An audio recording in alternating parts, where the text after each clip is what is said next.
So as I said, I'm not going to be teaching today. But before we begin, when I was reflecting on our class that we had together last time, and then I went back and listened to it, I made two blunders, and I wanted to correct those very quickly. In Hebrews chapter 11, verse 4, when we were talking about one of the attributes of faith, that faith can outlive even us, that faith can leave a legacy that endures beyond our own life. And I wanted to use as an example the young minister who was trained in the faith by his grandmother Lois, his mother Eunice. I knew it was Timothy. I had it written down in my notes as Timothy, and I said Titus. So I just wanted to correct that and apologize for that. And then in Hebrews chapter 11, verse 7, when we were talking about Noah and the time that was between when Noah was commissioned to build the ark and when the flood came, it got brought up, how long was that time? For whatever reason, I said 90 years. I don't know. I think I was thinking about Sarah and Abraham, Sarah being 90 when she was told she would have a child. Genesis 6:3, it's 120 years. So I just wanted to clear that up really quickly. It was on the recording on YouTube, so for anyone listening also, I wanted to clarify. So thank you for your grace.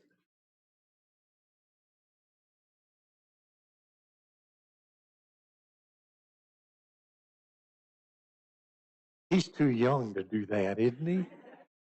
I do that a lot, but we do make mistakes, not intentionally. So glad to have you. Glad to see everybody. You get to put up with me for the month of April. And maybe it's fair to say I get to put up with you. No. Love our ladies class. It's a great class. I enjoy it immensely. And so this morning, it's been 2 weeks since you had class. I'm not going to cover everything that Kason had gone through, got us up through. But I want to open up to Hebrews chapter 11. We're going to start hitting some major points. If you're taking notes, better be ready, because there'll be a lot of things to write this morning if you want to do that. But I want you to look at the end of chapter 10 and verse 39, just this last statement that he makes. He says, "But we are not of those who shrink back to destruction, but of those who have faith to the preserving of the soul." We are not. The Hebrew writer assumes that all these that are reading were people of faith. And people of faith look to work to preserve their soul. It's fitting now in chapter 11 that we know or we call the faith chapter. He's got to discuss what faith really is.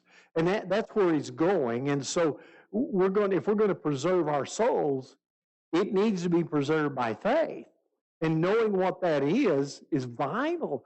One of the things that you're going to see, and I wish we could get it over better, faith is not believing in God. Faith is not simply believing in Jesus. Faith is not believing Jesus died. There are millions of people who profess that are not walking with the Lord, but they believe in God. They believe in Christ. They believe in his death. And we have to see it's much bigger than that. Just to say, I believe, does not make it a faith that will end up saving or preserving your soul. And so he begins in chapter 11 here, in verse 1. He begins to define the faith that preserves your soul. He says, "Now faith is the assurance of things hoped for, the conviction of things not seen." Now faith is. We'll just stop right there. Is a verb. That is a verb of being. is. It's a verb of being of what is being discussed. So faith is, and he's going to tell us the being. And the being is going to involve two qualities. If you're going to have faith, these two qualities must be a part of who you are. Verb of being. And notice the first thing he said, the first quality. Now, faith is the assurance of things hoped for. Assurance. Now, I know some of this you covered, but I really want to drive the nail in. Faith is the assurance. If you have a King James, if you grew up on a King James version, remember what the King James used here? Substance. He used the term substance. I went ahead and put it on the board for us that when we're talking about faith, faith being the assurance, the substance of things hoped for. Now, this is a Greek word. We're not in a Greek class. I know that.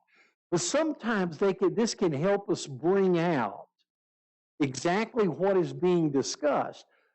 Hypostasis is the Greek word for the word assurance. It comes from the first part, hupo, which means under. Stasis, the second word, is a standing or a foundation. So when you look at that word, under, a standing, what do you come up with? I hear mumbling.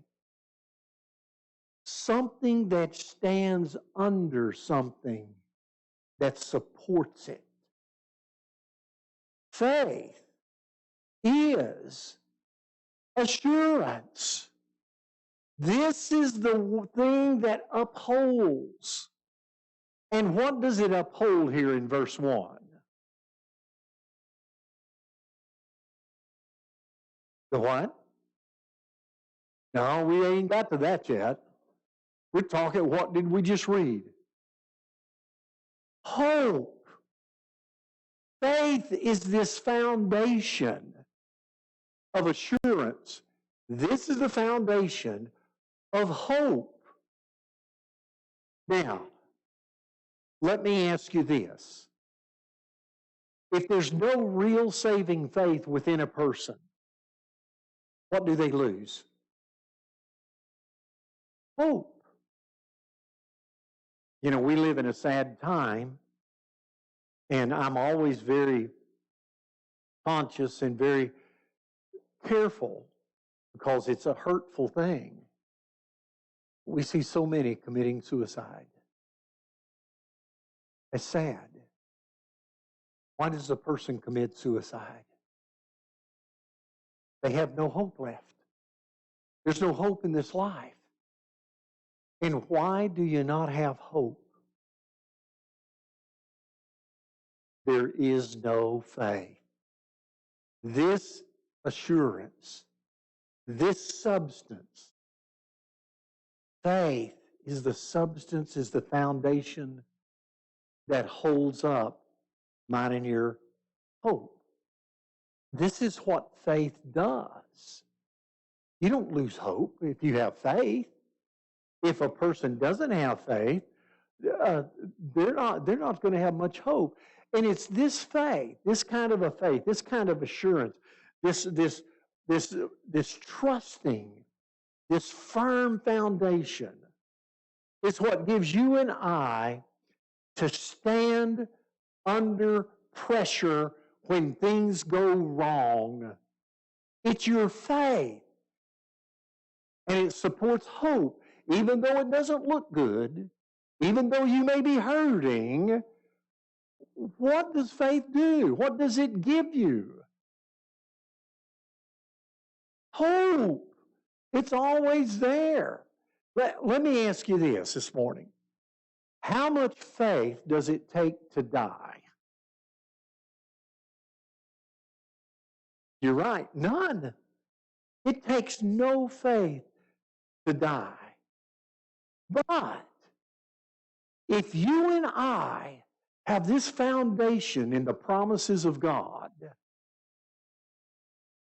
what does that do? We're talking about dying, okay? What does that do? Yeah, assurance, yes, assurance of where you're going. Something else is better.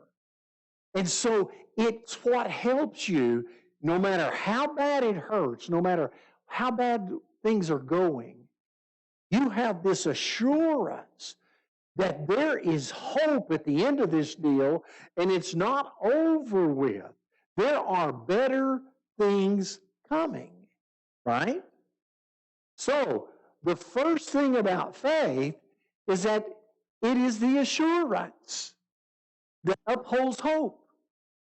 There's a second element about faith, he says here in verse 1. Now, faith is the assurance of things hoped for, the conviction of things not seen.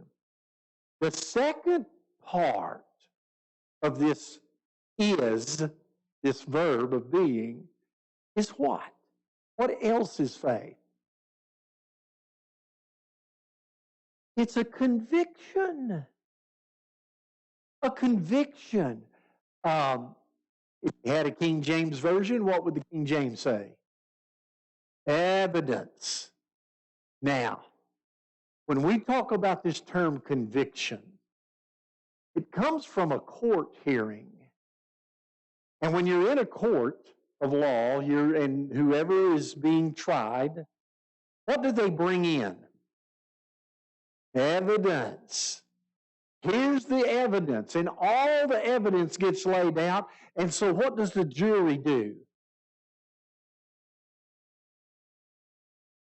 They decide, they form a conviction, whether or not to acquit or whether or not to pronounce guilty, right?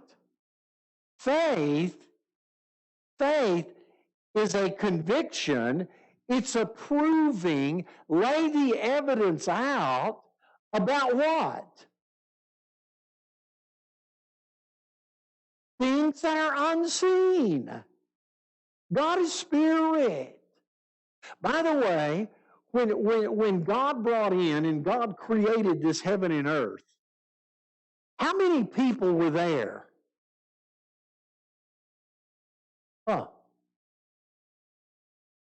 How? Give me the evidence that God created it. Because no one was there to write it down. Give me the evidence.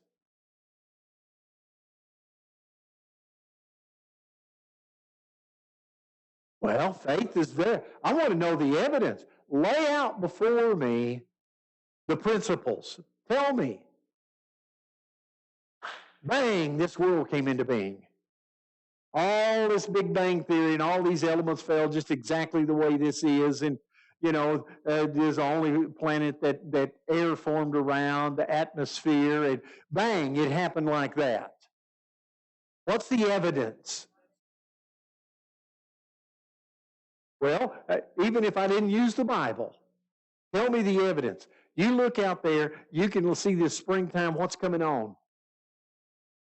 All the beauty of the trees, all the flowers. Yeah, there's your evidence. Someone created this. And it didn't happen like a big bang. Someone created it. And there's the evidence. And so you and I form a conviction out of this evidence. And it's a conviction about the things unseen. I don't see God, but the evidence says He is there. He is alive, and He's well. And so faith uses these two principles, these two characteristics that have to be there as a part of faith. And you've got to form a conviction that this is right from the evidence that's presented. Let me show you one place real quick. Hold this right now, and we'll come back to it. Come over to John chapter 8. John chapter 8. I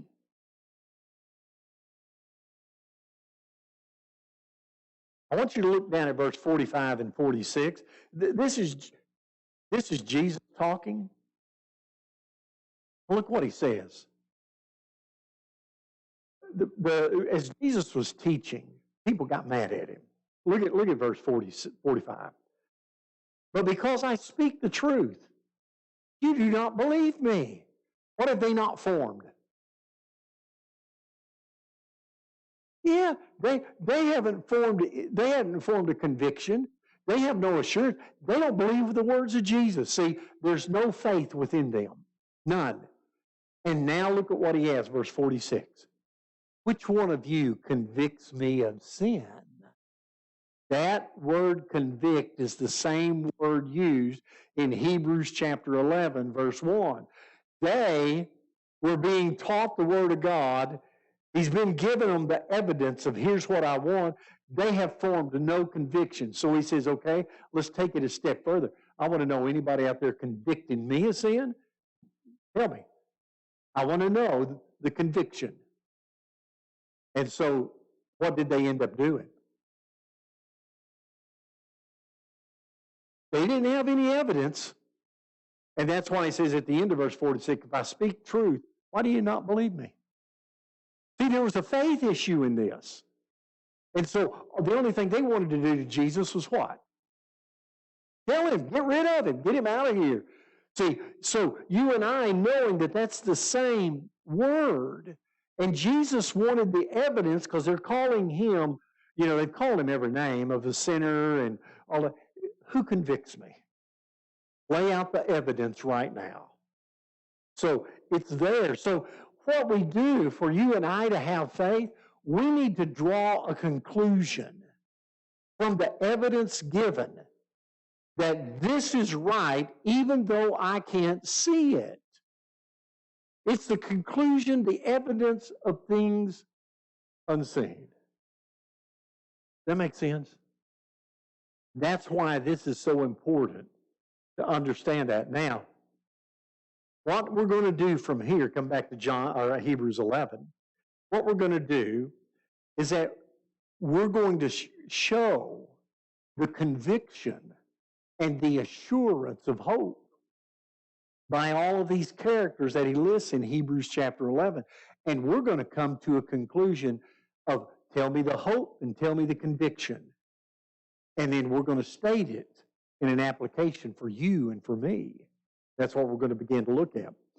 But the first thing I need to ask you is that, and we're going to get into this, you don't have to answer this right now. What does faith lead people to do? That's the first question. Secondly, how does faith manifest itself in an individual? Those are the two things we're going to see as we go through this. And so we're going to see this invisible demonstration of a conviction that was based because of the very promises of God. Now I want to throw this on the side as we continue through. There is no such thing as blind faith. No such thing. Faith is always based on being sure of where you've placed your hope, and it's always based on the evidence that you have in the promises of God, even though you can't see it. People always talk about sometimes you just got to go by blind faith and take the leap. No. There always has to be something formed out of a promise to make you do that. Does that make sense? So we've always got a promise. Well, come down to verse 6 while we're here. And look at this. And without faith, it is impossible to please him. For he who comes to God must believe that he is, and that he is a rewarder of those who seek him. Tell me what you learn right now about that. It's impossible to please God if you don't have these two elements in your faith. It is impossible. Oh, what does impossible mean?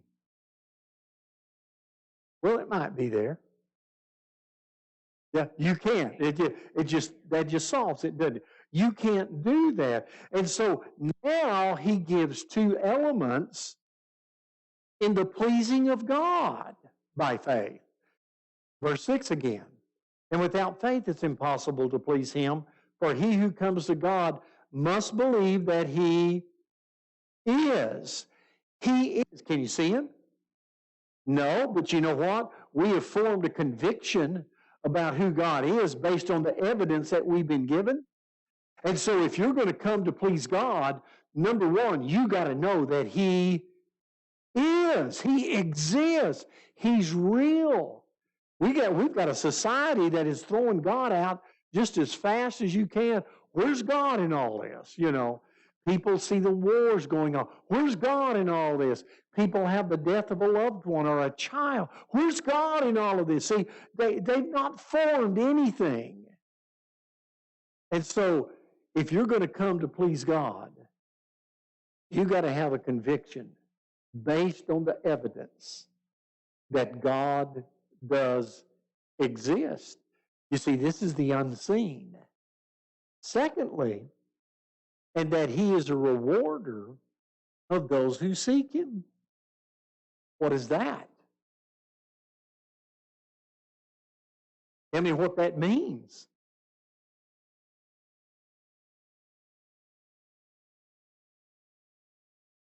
Okay, got to have faith. But what's his promise? He reward not everybody, to those who seek him. You got to seek him. He just doesn't just, he just doesn't say, oh, you're okay. We're all good this thing together. You and I have to form and know assuredly that God says, here's your hope, Jesus Christ. And secondly, you formed a conviction. Even though I can't see it, I am convinced that it is right. And I want to do the things that pleases God. And when you do that, you've got to have those two elements, that he exists, and that he is a rewarder. That something is waiting for the future if you seek him. All right? Any questions here? Let's keep moving. And here we go, verse 7. By faith, Noah, being warned by God about the things not yet seen, in reverence prepared an ark for the salvation of his household, by which he condemned the world and became an heir of the righteousness which is according to faith. What did the faith of Noah, what did his faith do? You got to really think about this. See what? Okay. Oh, that's a good point. It caused him to be reverent. It did. All right? That was the end result of his faith. He became an heir of righteousness. Yes, ma'am.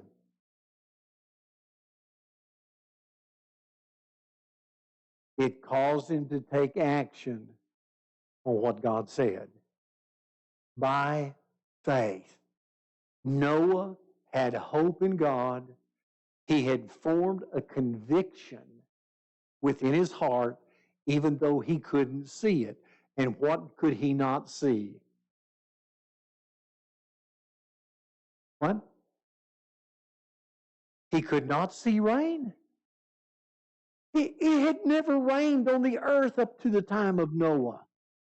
1,600 years. God watered the earth from the ground up.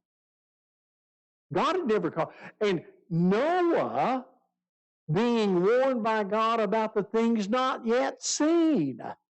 How difficult would that be? To be told, I'm bringing a flood. What is a flood? But you know what we find as we read the scriptures? You don't see Noah questioning God, trying to understand every element. He warned Noah, and he'd never seen it before, and Noah formed a conviction. And he said, in reverence, see, he had a reverence for God. That's what a lot of people don't. In reverence, prepared an ark for the salvation of his soul. Let me throw this one at you. You know, scriptures never tell us what Noah's profession was.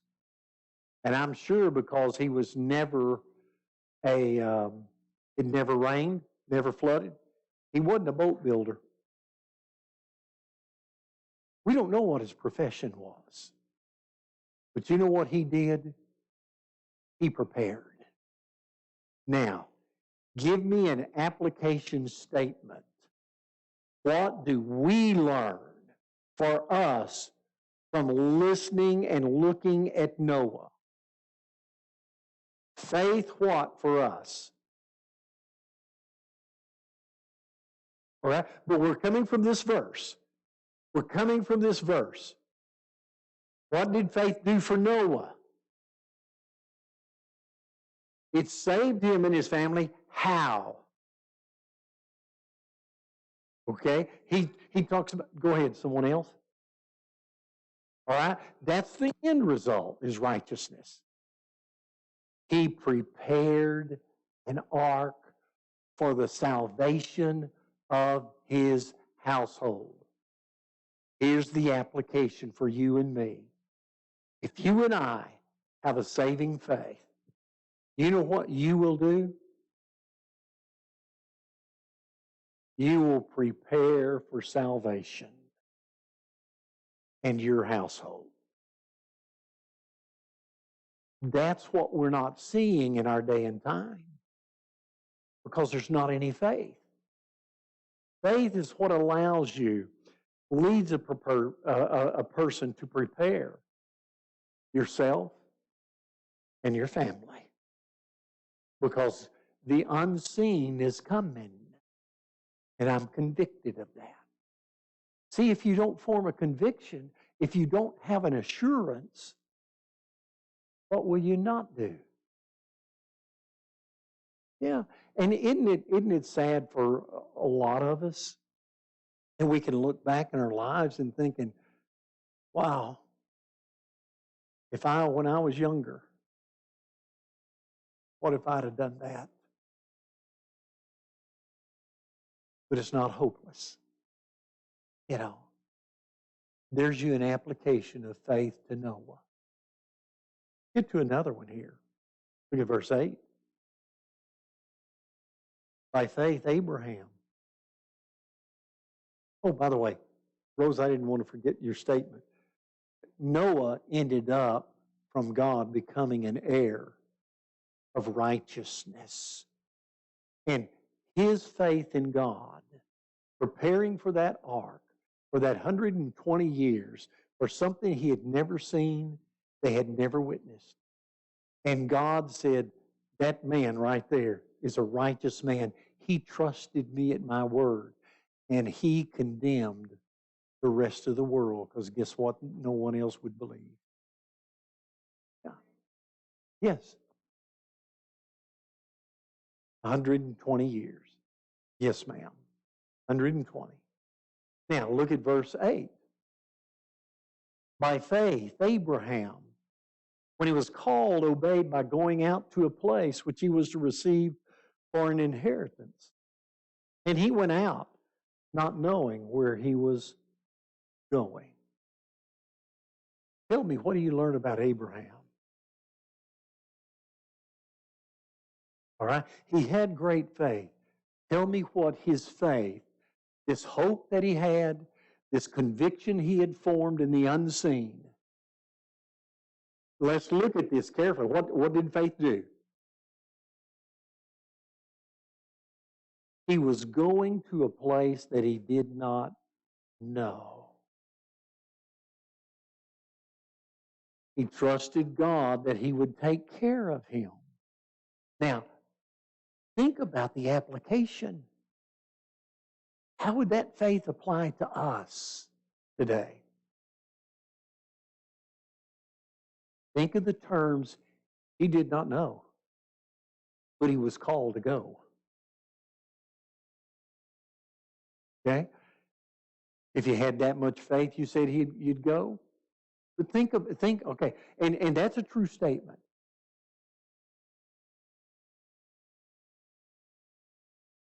There you go. Now you're on it. The unseen. The unseen is not knowing. Faith is what allows a person to follow without answers to how. Huh? I think God can make it evident. You know that? You know, in the case of Abraham, when he was called to leave Ur of Chaldees, where did he go? Does anybody know in here? Where did he head? First off, the promised land, where was it from where he lived? Do you know? My wife's pointing this away. Yes. So I don't know what that away. See, I would point this away. No, I'm sorry. Okay, yeah. The promised land was west of him. Did God tell him to go west? No. Faith is what gives you the ability to trust in God's word and his promises and get up and go. And he went east. Yes, ma'am.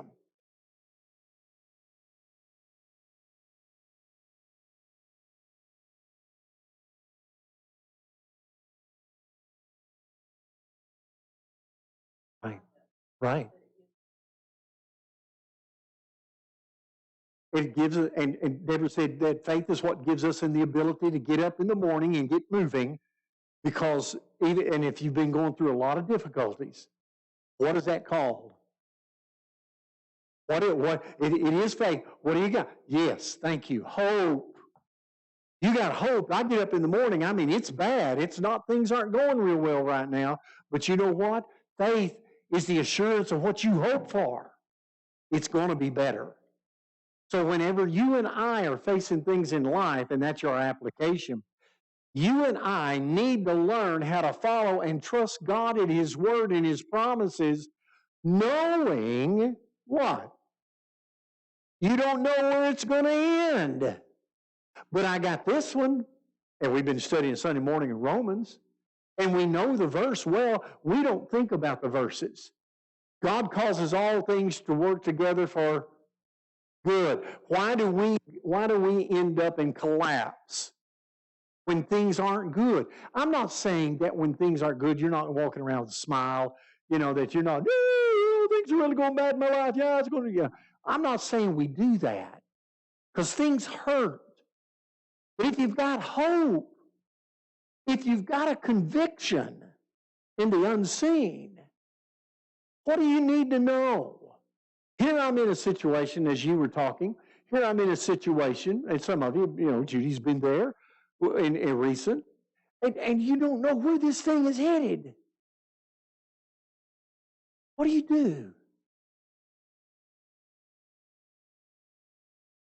You have to trust, because the hope in God of his promises, I'm going to make sure it works for your good.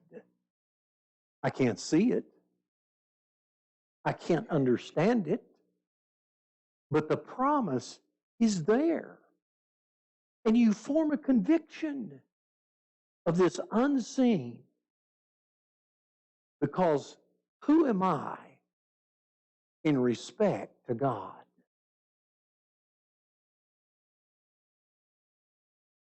You're his child. Yes, ma'am.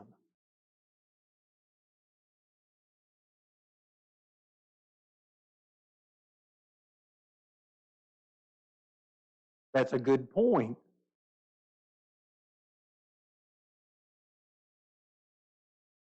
And, oh, I'm sorry.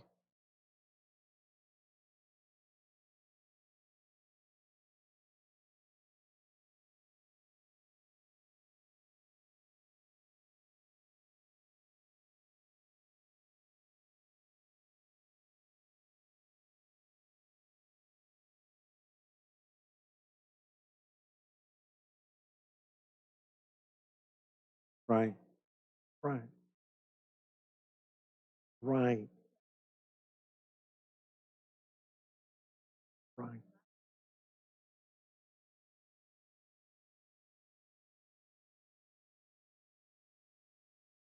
And Pam makes a good point because she's talking about James 1:6 about that we've got to ask things in faith without any doubting.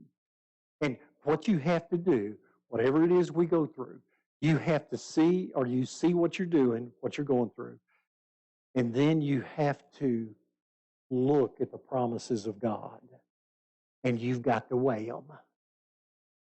And are you going to find hope in that? And are you going to form a conviction that even though this is what I see, this is what God promises? Because as you said, Pam, we live in a day in society, and I'll just use this word in its place. We do everything by sight. What we see, what we feel, that's the way we operate. And many times the Word of God gets set to the side. And, well, we believe in God. We believe, God will take care of, but there needs to be this faith, this firm assurance, and this conviction of the unseen. And I know, even though I'm hurting so bad, I know it's going to work. And you've got Paul sitting in prison as a criminal. And the only criminal thing he did in the eyes of the world was he upheld Jesus. And they didn't like that. That's the only thing he did. And yet, you can read back through his books, the letters that God had him write to the church, and, rejoice in the Lord. Always rejoice. There are things you can take away, as we went through Sunday, Romans 8, the end of Romans 8. Who are you going to let separate you from the love of God? Persecution, famine, distress, life or death. Is that what's going to separate you? We've got this hope. If you've got faith in it, it upholds it. Now, I'm not trying to make it sound like that you won't hurt again. I keep stating that. You're going to hurt at times. But what does hope in God give you? I know it's going to work for good. God will cause that. I don't see how it's going to work for good. I can't see it with my eyes. Abraham could not see where to go. But God said, I need you to get up and leave your home. And you come follow me. And you gather up your family, all your whatever you have. Well, let's go. Well, we'll strike out this way. Yes, ma'am.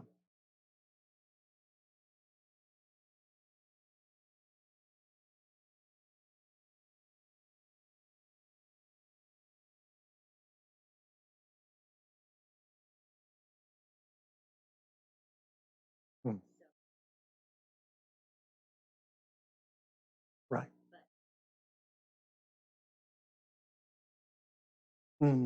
Good point. Right. She says, we can all hear the same thing, and I'll try to paraphrase the best I can. She said that, we will be persecuted. Scriptures tell us that. There will be persecutions. And we will be tested, not tempted, but we will be tested. And knowing that we'll be tested, we've got to pass those tests. How's the only way you're going to pass it? By faith. The test comes, and now, what are you going to do? So when you face something that you don't have an answer in, I don't have to have the answer to trust in the Lord. I have to have hope. And faith is what gives the foundation to that hope. Because you know what? It doesn't matter in life or in death. What do we have?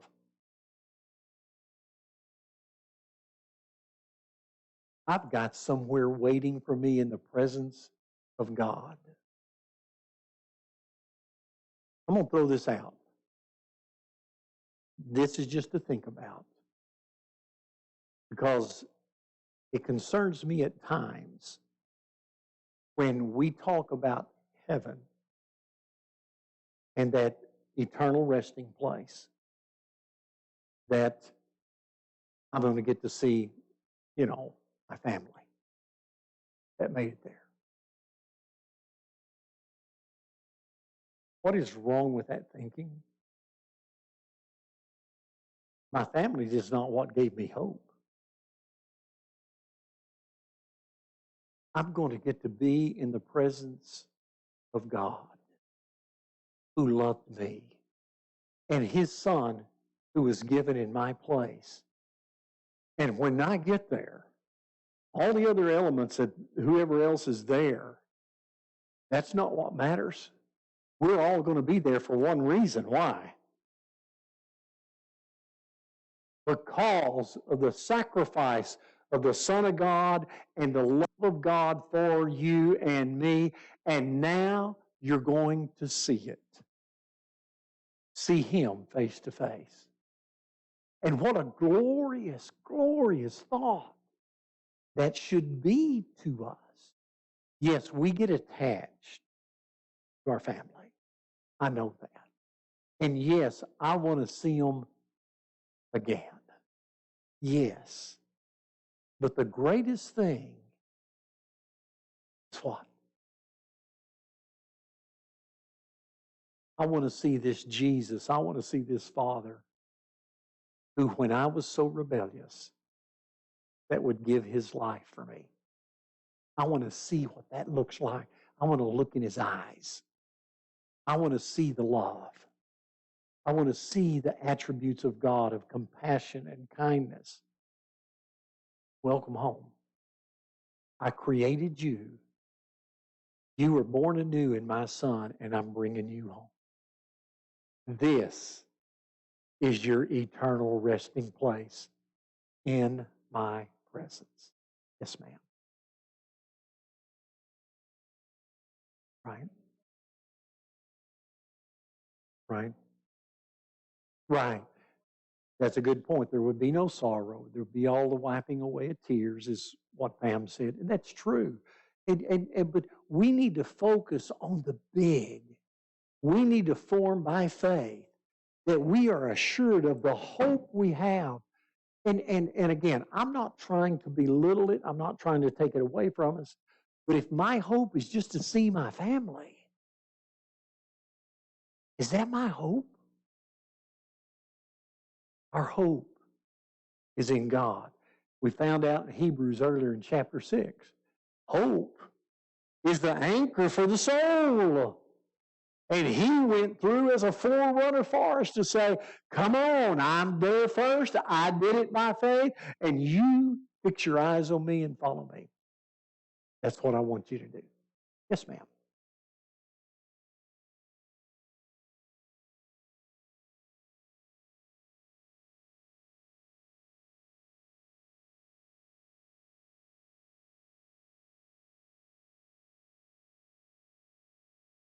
Mm-hmm.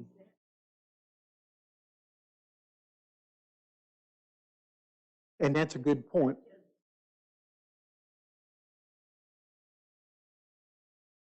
Right. And Juanita just brings it out one more time, just to think of the love that He has for us. And sometimes you and I weren't very lovable, were we? Sometimes you and I have been pretty good stinkers. And yet, God would be compassionate. And He would be merciful. And He'll say, I'm sending my Son in your place because I want to bring you to my place to be my child forever. So Abraham, he went out not knowing where he was going. He didn't have to have the answers. Many times we're searching for answers. And a lot of times you don't have the answer. I don't know how it's going to work out. But I do know this. I know God will make it work out for good. Yes, ma'am.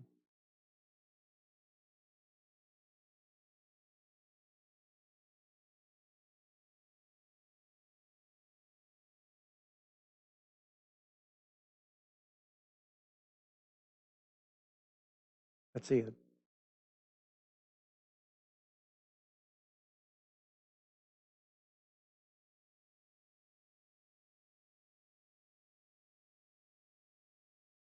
Right.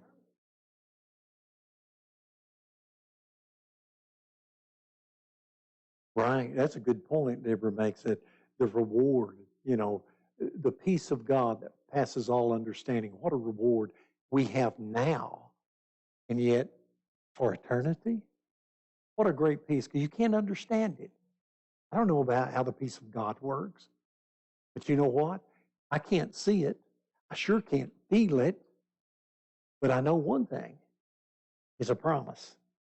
And you form a conviction, and it gives you hope in everything. Let's do one more, and I'm going to close it out with this. Let's look at verse 9. We're going to look at the next application. Speaking of Abraham, by faith he lived as an alien in the land of promise, as in a foreign land, dwelling in tents with Isaac and Jacob, fellow heirs of the same promise. What about Abraham as he lived? When he finally made it to the promised land, told you he went east. Every circumstance that came through, God turned him. He'd get into a mess over here, and he'd have to flee, and God turned him, and he finally turned him back north. He'd get into a mess there, and then God turned him again, and finally got him going back to the west. And when he got over here to the west, he finally started settling here. Well, guess what he found himself living as?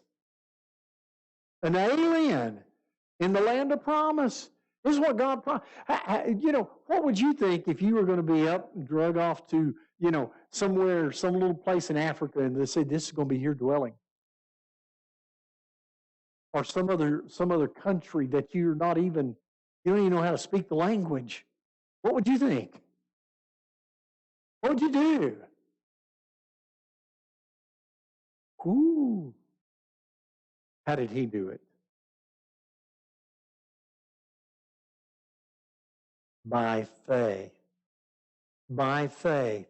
And so the application for you and me, and so he says here, Isaac and Jacob, they were also fellow heirs of the same promise. So, tell me the application for us. Let's put it in our words. He lived as an alien in the land of promise. He was an outsider. Faith allows what? Okay? The heirs of the same promise. Okay? Think of it this way. They were aliens in the land of promise. Faith in God is what allows you to live differently from everyone around you. Think about that. There's an application for us. And no matter where you live differently than anyone of everybody that's around you. All right? All right, we're going to pick this up. We're going to go the rest of the way through these, and we're not going to talk about them extensively. We're just going to hit what they did by faith, and we're going to make an application. What does that mean for you and me? And let's make the application for us. Any other questions or comments? Thank you all. I appreciate you so much. Very, very good.